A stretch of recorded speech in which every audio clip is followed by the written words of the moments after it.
Welcome to NCN news. నా పేరు ప్రశాంతి. బులెటిన్లో ముందుగా హెడ్లైన్స్ చూద్దాం.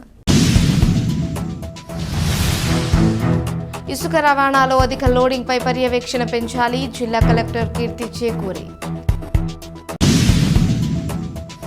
జాతీయ రహదారి భద్రతా మాసోత్సవాలు 2026ను పురస్కరించుకుని జనవరి 1 నుంచి 31వ తేదీ వరకు రహదారి భద్రతపై ప్రజలు, వాహనదారుల్లో విస్తృత అవగాహన కల్పించేలా క్షేత్రస్థాయిలో సమగ్ర కార్యాచరణ అమలు చేయాలని కలెక్టర్ కీర్తి చేకూరి అధికారులను ఆదేశించారు.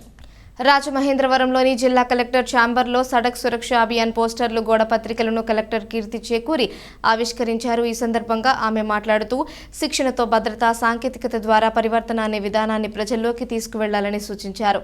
ఈ కార్యక్రమంలో జిల్లా రవాణాధికారి R Suresh, motor vehicle inspector CH Sampath Kumar, M Ravikumar, సహాయ మోటార్ వెహికల్ ఇన్స్పెక్టర్లు సాయి కుమార్, ప్రణీత్, ఉమా మహేశ్వరరావు, రవాణా శాఖ అధికారులు, సిబ్బంది పాల్గొన్నారు.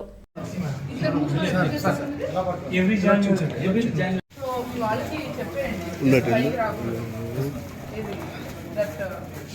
ట్రాన్స్పోర్ట్ మీటింగ్ పెడతామని చెప్పాను. ట్రాన్స్పోర్ట్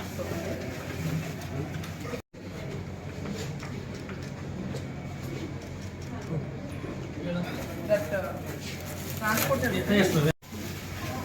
మీటింగ్ పెడతామని చెప్పాను. ట్రాన్స్పోర్ట్